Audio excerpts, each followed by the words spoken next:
Man, we are live. Guys, I'd like to welcome you all to the Let's Talk Fishing video podcast. I am very excited about this one. I've had Denise Sustaita on several times. Every single time it's been a great interview. This lady knows how to fish. You know, one thing I love to have is women on here who know how to fish. It's just a breath of fresh air. You know, it increases the sport. Man, this isn't even a sport to me. It's a lifestyle. We increase the lifestyle, the amount of people who follow this lifestyle. It's just more people for me to talk to. How you doing? I am good. Thank you for having me, Jay. I really appreciate you thinking about me and having me on tonight. We have so much to talk about. Well, first of all, there's a great big announcement you want to make. Why don't you make that right now? We're just going to go right into it, aren't you? Yes. Let's do it. So it's funny that you started off by saying it's a lifestyle because, Real Girls Fish, I started Real Girls Fish in 2009-ish, I think it's been. So 15 plus years, took a little hiatus because I started tournament fishing and just wasn't able to do, everything. And I'm back at it. I think I mentioned in several of my podcasts this past year that I have a new partner who came on with me in 2024. And we are, we're kicking Real Girls Fish off we're coming in strong in 2025 with a big bang. And the big announcement is that we will have a booth. We've already secured our spot at the Bassmaster Classic this year. Knoxville? No, at the Classic. So the Super Bowl of fishing, everybody knows what the Bassmaster Classic is. And so, so Real Girls Fish will have a booth there. And, and like I said, it is a lifestyle. I started that in 2009. It's been 15 years and, we've got some quality products. We've been spending some time really making sure that we have some nice things for the ladies at the Bassmaster Classic. Some really nice hats, some really nice shirts, polos, hoodies, even some shorts and just all kinds of, we still going to have the floozy koozies. Those were popular back in the day. The floozy koozies will be back. So, so super excited about that. And as you know, it's in Texas this year. So in Fort Worth, we couldn't pass up this opportunity. It's in Texas this year. It is. It's in Fort Worth. Yeah. Wow. Yep. For some reason, I thought it was in Knoxville. No, you know what? They just announced 2026, and I believe that might be where it is next year. I think you're right. That's for next year. Yeah, they just announced it. I don't follow the Bassmaster but speaking of Bassmaster. Yeah. 2024 was a pretty good year, and that all stemmed from ICAST. I'm really, really active. I have always been very active in the community with all the things that I do, have been for years. And when you go to these big events like the Classic or ICAST, you're investing in yourself, you're investing in your business, and you're investing in like you said, the lifestyle, sport. And so I've been going to ICAST the past couple of years, and so I visited with some folks with BASS while I was there, and they were so kind enough in August, September, somewhere around that time frame, to feature me in the Bassmaster electronic magazine, if you will.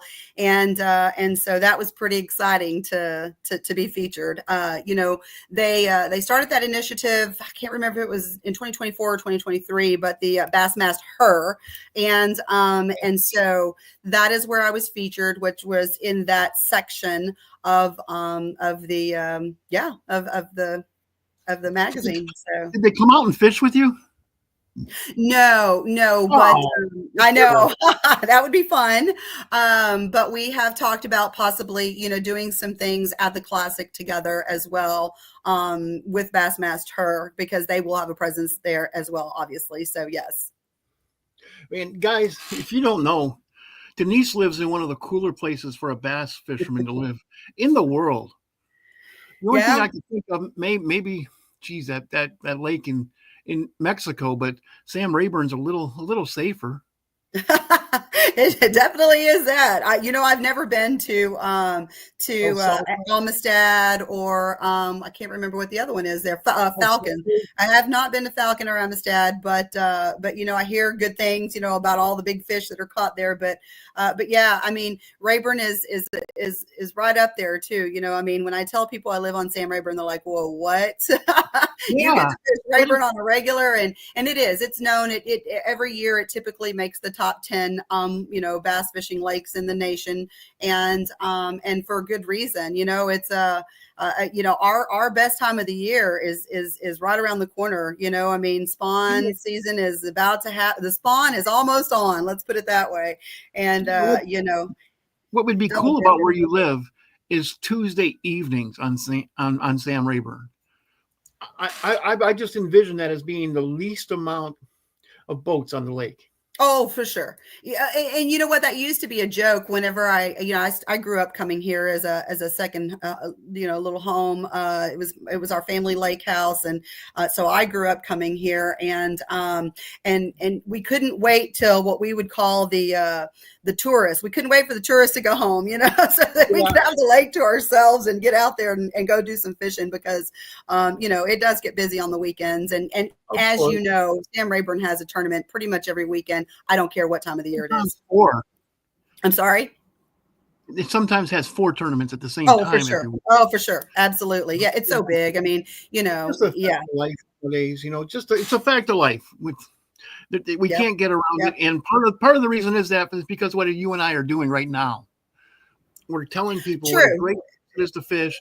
Then we get mad at these people for coming because we told them it's a great place to fish. So it's a great fishery. It's no secret, and it's okay. No, I don't mind sharing it with them on occasion. So I don't think there are secrets anymore. I remember when I was guiding, and some guy, he'd catch a big bass. I'd come up to him, "What'd you catch that bass on?" Yeah. Like, "Oh, I ain't telling you. You're a guide." I'm like, "Dude, the way you were standing in the boat, the way you were holding your fishing rod, I'm going to say a spinnerbait." Right. Right. What do you have, binoculars? Not. No, it's 45. It's pretty easy to tell. Yeah. It's 45 years of fishing. I have never. Well, I guess I'm a weekend warrior now, but up until now that I'm like, I say that Baton Rouge is 45. The worst thing about Baton Rouge is 45 minutes away from Louisiana. Because the Mississippi River's here, but there's nothing in there but 80-pound catfish. Yeah. Yeah, you need to get down to Rayburn sometime. I know you've talked about it, so hopefully you can. Yeah, hopefully you can make a trip down sometime. So right now it's preventing me. My wife needs knee surgery, so I'm just not spending any money until I can, finance that for her. Sure, that's important for sure. So family has to come first, and absolutely. So I still get to go fishing. I just don't get to go to cool places like where you live. Yeah, well, I'm a little spoiled. I can be on Toledo Bend in 45 minutes. I can be on Fork in about an hour and a half. So yeah, we have some pretty good bodies in here. Yeah, it may be 2 hours to Fork, but I mean, it's not that far. Wow. Caddo is within 2 hours. Wow. And so, yeah, I mean, we have lots of great bodies of water nearby. So yeah. Do you live in Hemp Hill? I am actually on the north end of Sam Rayburn. So I am in between Lufkin and Nacogdoches, a small town called Etoll, Texas. So I am north of the 147 bridge. So considered north of the north end of the lake. Doesn't another famous fisherman live there? There's a few. Yeah, there's a few. So there's a guy who's from the same town that I live in. He fishes the MLF. Yeah. We had him on the show. And I think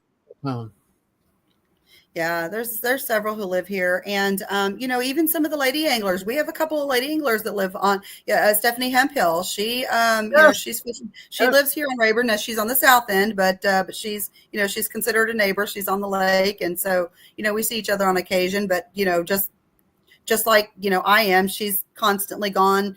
I can't remember where she's at right now, but I know she was practicing, I think yesterday it may have been an open or something. I can't remember what she's fishing. Can't keep up with everybody. I can barely keep up with myself. Yeah, Yeah, yeah. I thought Stephanie that new trail. Oh, yes, you might be right. NPFL, the National Mhm. Professional League. Yeah, yeah. So, yep. Since I became obsessed with speckled trout, I don't have enough bass anglers on anymore. Yeah. Yeah. Well, and LBAA, they're actually on the Harris chain right now. They start tomorrow. Oh, really? And I was not able to fish this one, but they changed it up a little bit this year where there's 5 or 6 on the schedule this year. So you can pick 3 out of the 5 to qualify for the championship. So I'll be fishing Caddo. I'm already registered for Caddo, which is next. And then Grand Lake is after that. And then Bull Shoals is after that. So those will be my 3 that I'm going to fish. So I'll be back to back for the next 3 with LBA. Is Secret York She is. And Secret went down she's now a co-angler. So no. Yeah. So she sold her boat. She sold her boat and she decided to be a co-angler. I want to say this is her 2nd or 3rd year as a co-angler. And she did really great last year as a co-angler. She's a fantastic angler in general. Oh, yeah. But she just said she wanted to, she had some surgery, some knee things going on. I mean, it's just the things that we all deal with. And so she just wanted to kind of slow it down a little bit and not be pulling a boat all over the United States, which I totally understand. And she made that decision a few years ago. Yeah. Okay, I just talked to a guy named Levi, an up and coming guy who's still, I believe he's still in college. Okay. Levi Thibodeau. And Levi was telling me the day I had him on, which was probably 3-4 weeks ago, mm-hmm. he had caught a 30-pound basket on Toledo Bend using an Alabama rig. Oh, yeah. Do you like to use Alabama rigs on those Texas reservoirs? I have not thrown an Alabama rig much because our trails, we weren't allowed to use them. Okay. They just changed it. And so for that reason, like I said, I mean, we weren't even allowed to have one in the boat. It was against the rules. So to be honest with you, I just have never used them because of that reason. And so I just decided that, I wasn't going to throw it. So it's pre-spawn right now. It is. Yeah, I fished a tournament here a couple of weeks ago, and it was still, it was really cold. And, this Texas weather has been crazy. We had a really cold spell, and then it got hot. We were up at almost 80 degrees, and then now we're back in fact, I think we're going to be in the teens tomorrow. It's crazy. So, of course, who knows what's going on. I haven't been out there in a couple of weeks, but, I feel like they were still deep. It was really, really tough. We had just had a ton of rain. Water was really dirty, really muddy. It was, I can't remember what the water temps were, but I want to say they were like in the 40s. So, still cold.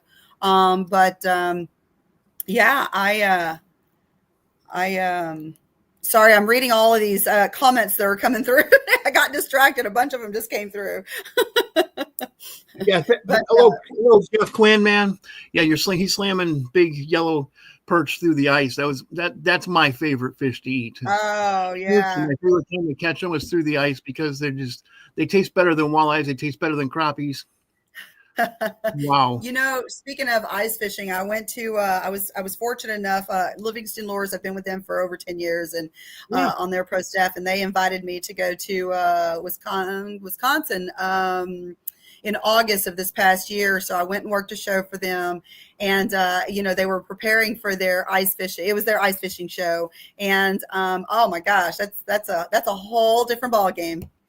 It is. I've never done it. It's a whole different ballgame. I don't like ice fishing, but I love to eat perch, particularly when they get caught in the cold water because their meat is so tender. And I'm just a purist. I would bring home just enough to get a good fish fry going. Sure. For the family, and of course, maybe 15 of my closest friends. Yeah. Okay, I want to talk to you about this. Okay. So pre-spawn, largemouth bass. You're going in there, and you want to catch the biggest largemouth bass of the season. What would you use? Well, I think most anglers right now would probably be saying that they were fishing, deep, and they're scoping and they're, catching. Well, here's a perfect example. Last week or weekend, whatever it was, just recently there was almost a a 45-pound sack came in. 45 It pounds. was crazy. Yeah, it was it was like an 8, let's see, 8 times. Yeah, it was like an 8-pound average. It was I wasn't here that weekend, so I just read about it, but That's a 9-pound and I've average. slept since then, but I want to say it was 40 plus pounds. And I heard that they were scoping, and I don't scope. I don't have the technology on my boat, but that's, seems to be what everybody's doing right now. Sure. If I'm fishing more than 15 feet, I'm deep, So Yeah. and I'm usually a 0 to 12 is my, is what I prefer to fish. That would be what I would think most people's answer. But yeah, and if you're not, I'm looking, for me personally, I'm searching for like, creek channels, things like that. Just trying to find, those highways, Yeah. that them fish are prepping to go back to the backs and do their thing. So yeah. So what would you use? What would you use in those creek channels this time of the year? I think it just depends. I like to throw a jig, on occasion. Is there grass in there? Is there, what type of structure are we looking at? Is there rock? Shell beds? I mean, what are we talking about? Ooh, Maybe a Carolina rig, there you go. maybe a deeper diver, crankbait. I mean, it just depends, but Mm, those would probably be the things. I really, I say this every time I'm on a podcast or invited anybody ever asked me. My favorite is soft plastics, but you got to sure. do what you got to do. And Texas rig is my go-to 90% of the time. But and I see Jeff Quinn said Texas rig, so I always have a Texas rig tied on. I'm always throwing a Texas rig. So Sure. yeah. Yeah, Jeff Quinn, that's a good answer. Now my favorite would be I would be working a Carolina rig, but then again, I have the patience of a saint. I just barely move it. And if I had a live scope, man, Yep. that's exactly what I'd be doing. But just fishing blind, and you don't know if he's there, and all of a sudden you feel that thump, thump, thump. And I like to use 10-inch soft plastics this time of the year with ribbon tails, and Sure. when it Yeah. goes thump, thump, thump, you. And Yep. and then when you pull back and you feel some resistance, oh, please don't be a stick. Please don't just. Right. And, I'm super excited about Caddo, because it's going to be, well, in fact, so we, East Texas Lady Anglers, which is one of my trails, we go to Salida Bend next, and a spawn should be hopefully on by then. I think it's in our tournament there is in 2 weeks. Hopefully we'll start to warm up a little bit, and Salida Bend in March ought to be fantastic. So oh, that'd be great. That'd be great. yeah, I'm hoping by next year I'm going to be able to come over there and fish with you. yeah, for sure. I keep telling you Really? anytime, Yeah, I know you anytime. keep telling me that, and I'm like, Yeah. boy, Yeah. when I So was young, I wouldn't care if I didn't have $5 to my name. I'd be on the road. yeah. Yeah. Just I Yeah. have I'm a lot more conservative nowadays. Sure. And oh, look, I've been married for 10 years this time. See, you're I doing think there's something something right. to that. I think there's something to that. Right. Right.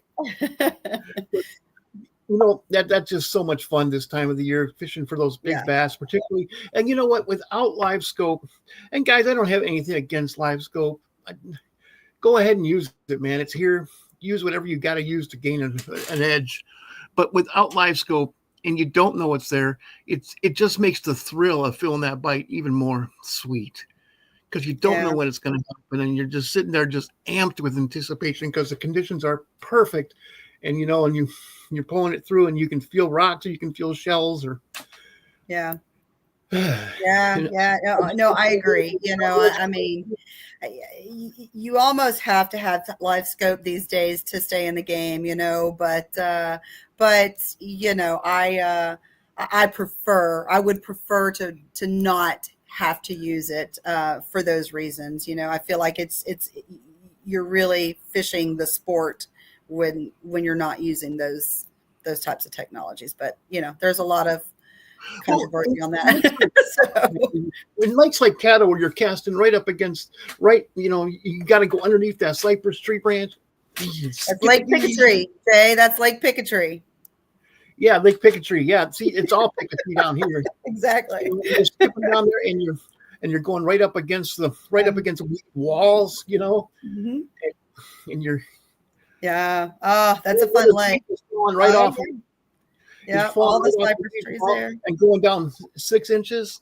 Absolutely. Oh my God, there's and you can feel it going into the the cypress tree, the knees, and you can feel it going through there, and you can feel that fish pick it up, and then you got to get it out of it, So there's the other, the other thrill of the fight. So yeah, and sometimes Caddo can have I've been there where there's matted grass, so now you've got to figure that out. It's not so much on the Lake Picketry part, and then I've also been there when the lily pads are just it's that bite. So I'm excited to see what it's going to be like whenever we get there. That one is in April for LBAA. So but you can't see bass in the middle of 500. Oh no. Bass, right. You can't see bass when they're coming out of the weed mat to grab something in the very edge of it. Right. And it's just so excited to be casting a lipless crankbait and just burning it along that thing, and all of a sudden you just see the weeds quiver. Yeah. And that's right where it. Exactly. That is exciting. It's exciting. You're right. That's summertime. I love that. Yes. Yep. But still, my favorite way to fish right here. Oh yeah. Is that a wacky? Yeah. It is a wacky. Yeah. Yep. That's Missile Baits, the 48. Yeah. Then that I used to say that's my favorite, but the Senko I can cast it a mile. The Senko, even though it's one worm, one fish. Yeah. You can skip that 15 times. Sure. Because around here in the Picketry place, you got to skip it and hope that it just kind of gently lands right next to the bank. Because if you skip it too hard and it goes off the bank, you might not get it back. If you skip it too much like that and it goes up into the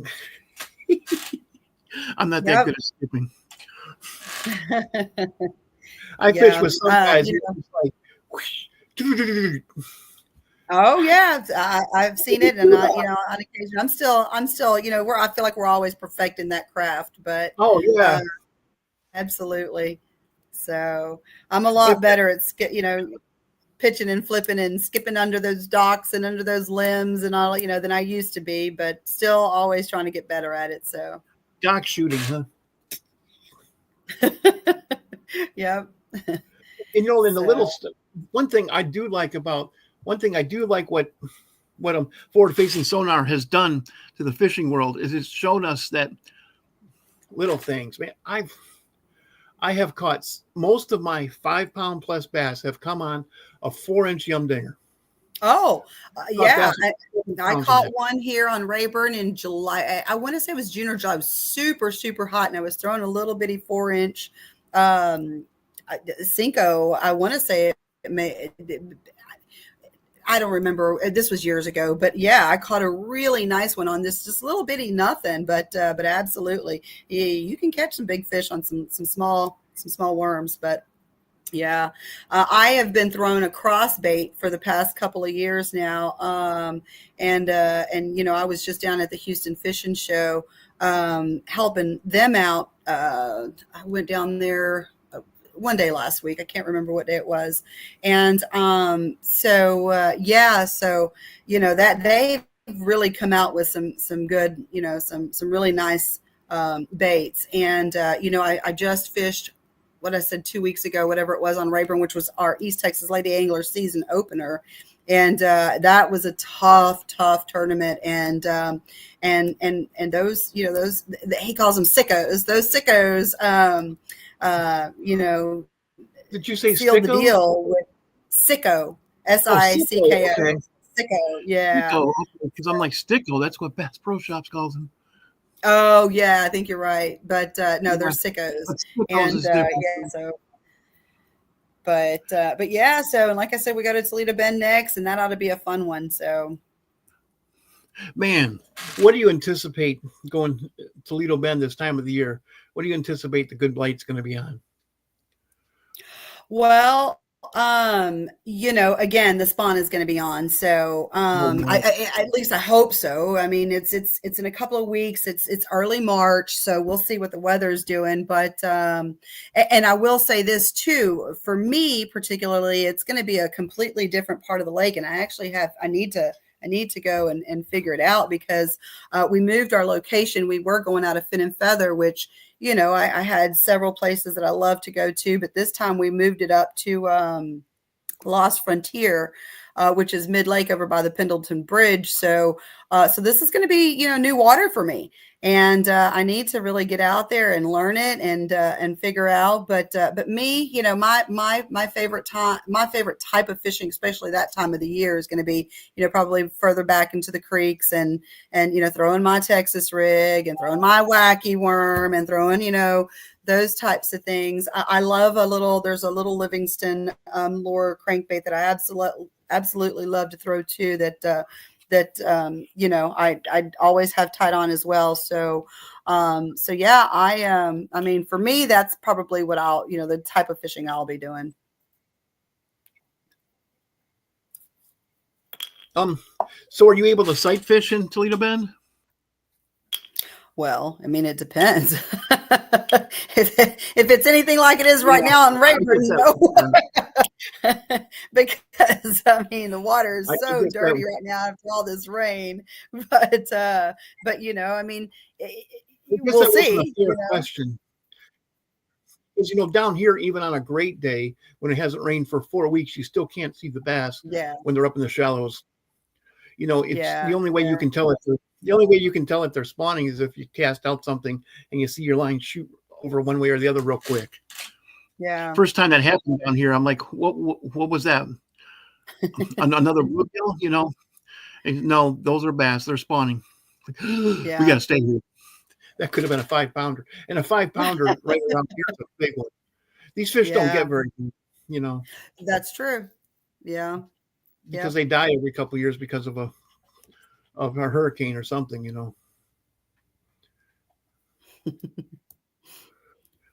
Yeah, it's really a shame. Yep. So, yeah, that is. But yeah, the season is kicked off. We kicked off a lot earlier this year. We don't normally start till around March, and so we kicked off in February, and I'm excited to get out there. I have some new sponsors this year, so really excited to promote them and get them, get their name out there. And as always, I'm always very appreciative of them, and just picked up the boat with the new wrap, and so. Yeah, so pretty excited about all those things and hitting the road. So yeah. So what brand boat do you run? I'm still with the Champion. Yeah, it's hard to get rid of it. I keep contemplating whether I want to go with something newer. But I've done so much work to this one, and I love the ride. They don't make them anymore. And I keep hearing, people who have sold theirs and gone to a different, hull that they've always regretted it. And so I'm just like, so yeah, I keep tossing the idea back and forth. And I just, I would love to have all the new bells and whistles on the new ones, but it comes with a hefty price tag, number one, and number two. And then number two, I'm so worried that I'd regret it, that I'll regret it, because I hear that all the time. So, but I don't know. We'll see. I'm still running the Champion, and she's been good to me. So we'll see. We'll see how it goes. A lot of Champions. Most of them were walleye boats, but I always liked Champions. Yeah, that's what everybody says. And people have tried to, mimic the hull and things like that through the years, but I still hear that it's just not the same. So, and mine is a 206 lead, and so it has it's got a wide deck, and it's 21 foot. So, I mean, Oh it takes yeah. the water great. It's not the fastest boat on the water, but it's definitely a comfortable ride. So, And what's the difference between 70 and 90 miles an hour, anyways? you're right. No, Exactly. But yeah, so no. like I said, she's been a good boat. I was always very conservative about that. Yeah. That Yeah. sounds like a great boat, you know. And Yeah. besides, at this stage of my life, man, I just like a comfortable ride. Sure. Don't beat me up, Right. please. That's Absolutely. what I That's tell people. important. Yeah. And I mean, especially, Please when don't you're on beat. a big body of water like Rayburn, so Yeah, yeah, you can it's get important five to have. footers there. I'm sure you Sure. can. Sure. I mean, you probably saw this past weekend. I mean, I don't know how many tournaments were canceled because of the rough water and the winds and the cold weather and the all the things. And I mean, there's something about that comfort level of knowing that your boat is able to handle that rough water. Well, yeah, knowing that your boat can get you back alive no matter Sure. what happens. Sure. Yeah, Because one that's year we were at Caddo and we had a storm come out. We were fishing the LBA and all of us ladies were out there and we knew that there was the possibility of a storm to come through and that was one like no other. It came and it hit hard and there were several women who barely made it back to the ramp in time because it was ferocious and took them a lot of time to even just get out of the water because it came in so fast. And then we later found out that a tornado had touched down like there. And so, yeah, you just never know. And, you just got to I've, be prepared. So, I've been there and done that. oh, yeah, for sure. I was For sure. guiding one time, and the guy from the guy who ran the campground came running down. There's a tornado 6 miles to the west. Great. It was a 10 horsepower limit on that lake. I started up my 200. Oh, Getting you guys back. I'm out. Yeah. Go. Can we help you? Yeah, No, you're just going to get in the way. absolutely. And Yeah. my guests took off running. And then they called me the next day and do you realize we forgot to pay you? I'm like, just send me a check, man. We'll all be Yeah. good. We're just making, we're not concerned with that. We just want to make sure everybody's safe. Absolutely. Yeah, that's important. I told them, I said, take $50 off of it. Yeah. Because I was stupid for not taking you guys back there earlier. A captain's first job. A captain's first job. Keep your clients safe. Yeah. The only important job a captain has. Yeah. I am excited. One thing Caddo looks like the kind of fishing I like to do. Just go down and find every nook and cranny in that lake and throw a wacky rig in it. They're there. Oh, sure. The difference between northern fishing and southern fishing is 10-pound test. Yeah. And I used 6-pound test up north because the water was so clear. Down here, I like to use 20-pound test and tie direct to braid. And if I'm not direct, I tied to 20-pound fluoro. Yeah. If the water is just a little bit clearer.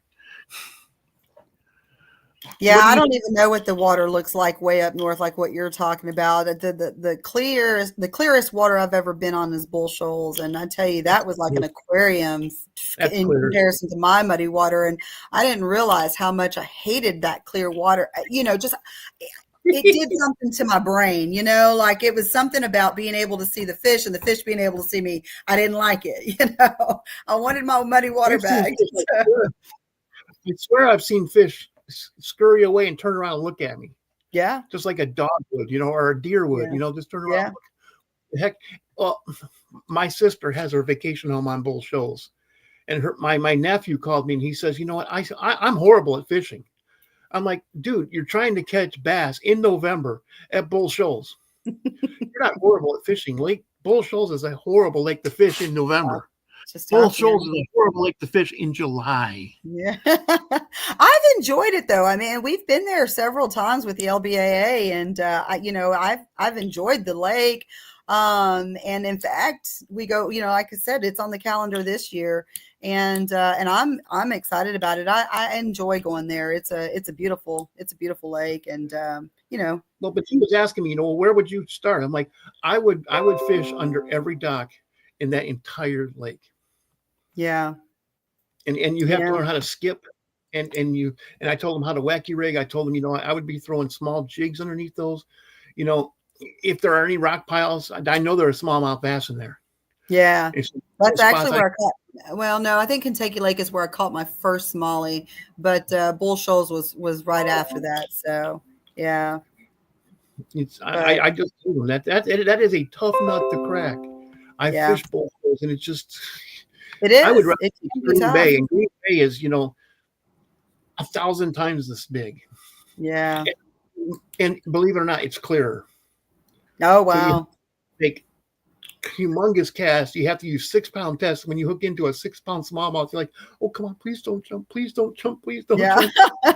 Oh, exactly. Especially with that 6-pound test. Yeah. No, can't take another jump. Well, I'd love to have you come down here and fish during the spawn. That'd be fun. Oh yeah, that's what I'm like too. And I fish for these speckled trout. It's hard for me as a bass fisherman not to set the hook. It's like, oh god, that's a big fish. Yeah. Then I'm just reeling it in and it's up on top of the water. My nephew could not believe that. He's like, why are you doing that? Why didn't you set the hook? Like, because I've lost so many trout. They're kind of like crappies. They have a really soft mouth, Yeah. Well, if you go like this, you might just tear it right out of their mouth. Pull it right out. Yeah. Yeah. And you're talking a big one's probably 4 pounds, and that's a monster. That'd be like a 10-pound largemouth. Yeah. It's fun though. Yeah. Yeah. Oh, I love them because they shake their heads just like a walleye does. Yeah. First time it happened, it gave me goosebumps. I'm like, oh, this reminds me of walleyes. Then you come in and I see that they have these fangs just like a walleye has, and just remind me of being a kid, Yeah. Going up to Canada fishing with Dad. It's so much fun. So much fun. But speaking of fun, it's 35 after the hour. Would you like to do any shout outs this evening?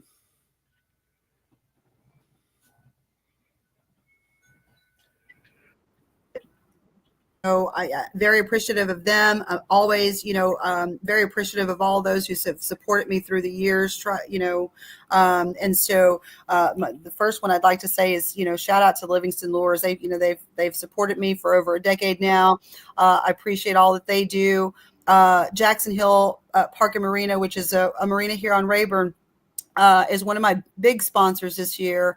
And, nice. I'm really appreciative of them. Not only do they host our East Texas Lady Anglers every tournament that we do on Rayburn, they treat us so nice. They have really nice cabins. They have new owners. They have a whole renovated restaurant.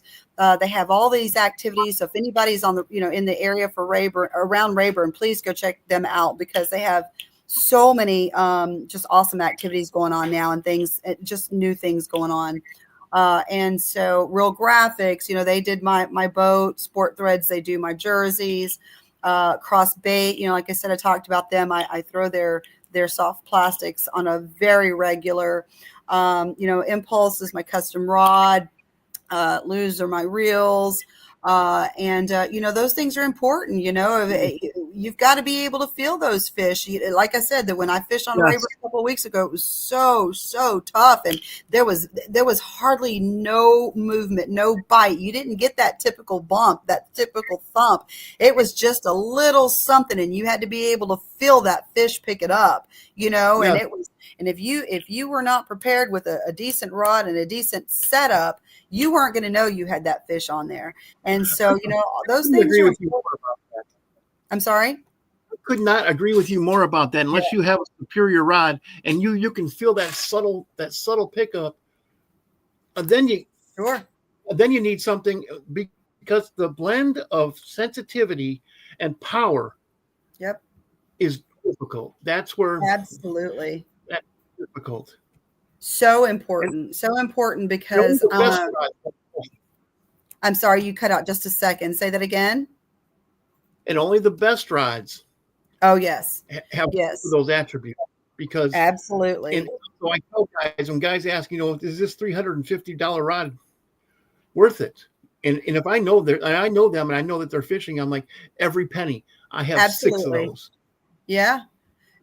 Most definitely. I mean, you get what you pay for, and not saying that, that you have to have a $350 setup, but those things, are important when you are, especially when the bite is subtle like that, and you are really depending on feeling every little thing. Like I said earlier, when you're throwing a line into, your, a cypress tree or whatever, and it's going between those knobs, you can feel every little movement. You can feel it going through those knobs. You can feel the fish picking it up. Those things are important. So absolutely, good equipment is important. Just like you said, you brought up a great point. If I can feel where it goes from a shell bed to sand, Yep. I'm going to make a mental note of that, and I am throwing back at that spot 25. Absolutely. I'm going to find where it begins, where it ends. And if I don't have a superior rod, I can't feel that. Sure. And, and those are the people that support me, and my personal fishing trail through the years. And, of course I couldn't do it without them. But in addition to that, with East Texas Lady Anglers, Renee Key Johnson and I started East Texas Lady Anglers. This is our 3rd year. And, we are still in the growing stages. Obviously, we need ladies, especially boaters. If anyone is interested in coming out fishing with us, we always have co-anglers on a waiting list. And so we would love to have more boaters come out and fish with us. And, we help see each other. We try to support one another.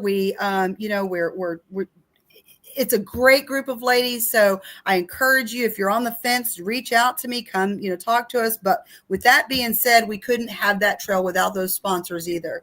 And so, Absolutely. We're super appreciative of them. Oh, I completely didn't even say iBass 360, iBass 360 is always supported the ladies.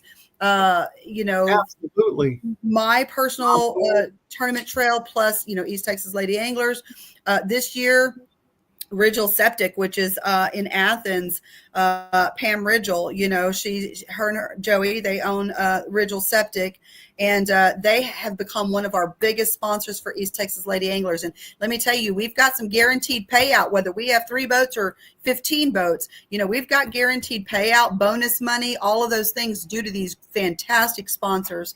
And we want to say thank you to them for sure, because we do a really nice banquet at the end of the year, and really nice trophies, and just all kinds of things. And again, you can't do it without those people that support you.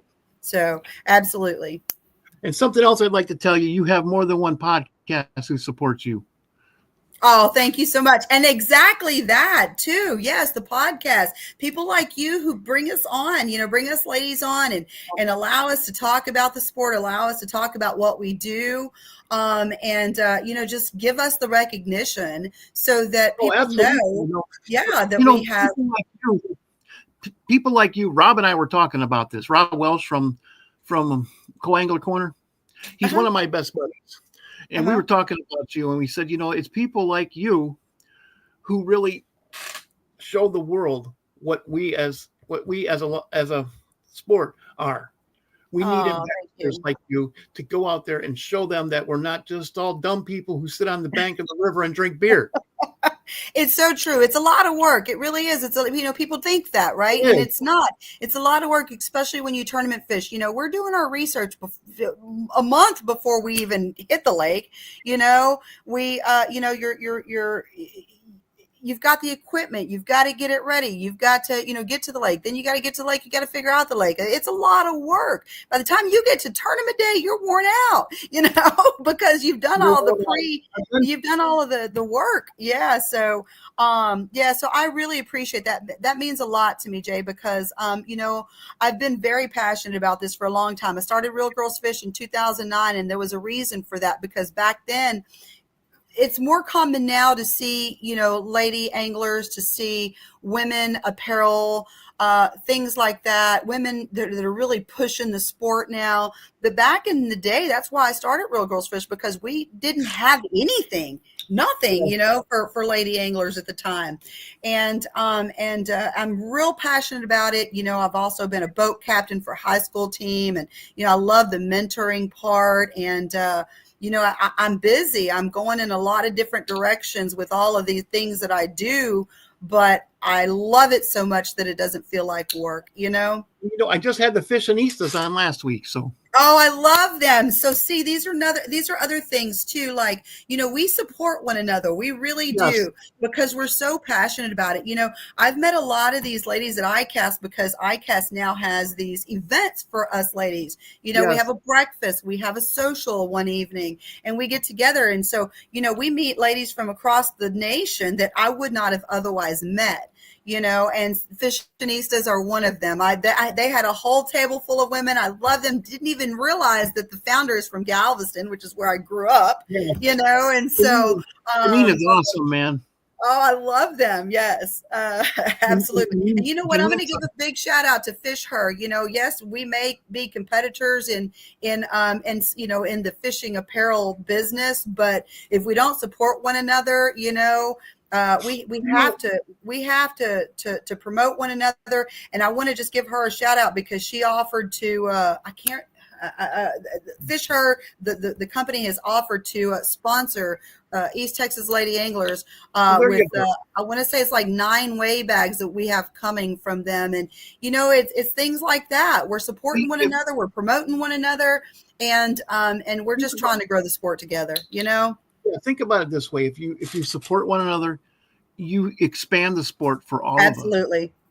That's why all of us podcasters, you would think we would hate each other, but no, we're all friends. We all help each other, because we do the same thing, and we come together for a common goal, for the passion for the sport. Sure. That's absolutely. What this is about. Absolutely. And so it is 100%. And I'm super excited to be at the Bassmaster Classic. And believe it or not, it's in less than, we're right about a month away. And excited to have it back in Texas. There should be some big fish caught. It's a great venue. It has been there once before at this new venue in Fort Worth.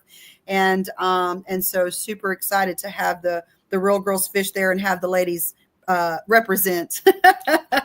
So, well, that's awesome. I'd like with that, it's 47 after the hour. I'm going to have to end the podcast now. Okay. But I'd like to thank you, Denise, so much. You do such a good job when you come on here. It's so much fun having you on here. We have so much fun. Thank you so much for thinking about me, Jay. Seriously, I appreciate you. But anyways, well, thank you for saying that. And it's my pleasure to have you on. But I'd like to thank everybody for tuning in to the Let's Talk Fishing video podcast. Guys, it's Wednesday. I know it's like 29 degrees here in beautiful Baton Rouge, Louisiana. But and believe me, 29 degrees down here is cold. Oh my gosh, I never would have been cold at 29 when I lived up in Illinois or Alaska. Well, okay, so I just pulled up my weather app, and it's 28 degrees here in Etoll, Texas right now. Yeah. Well, all of your weather you just send our way. If you don't, when you're done with it, okay, go on over to Louisiana. Nobody cares about them. Yeah, it's going to be a cold one tonight. So it doesn't matter what it is, 110 degrees, if it's tornadoes. Of course, we send hurricanes too. So that's true. That's true. But anyways, guys, it's Wednesday night. Make your plans. Believe it or not, the fish are going to be biting down on the coast. The reds will be in the deep water. Look for the schools of people. That's where the reds are going to be. Thanks again, Jay. Okay, stick around for 2 minutes after the podcast. Denise, with that, I'm going to end the podcast. Sounds good. Thank you.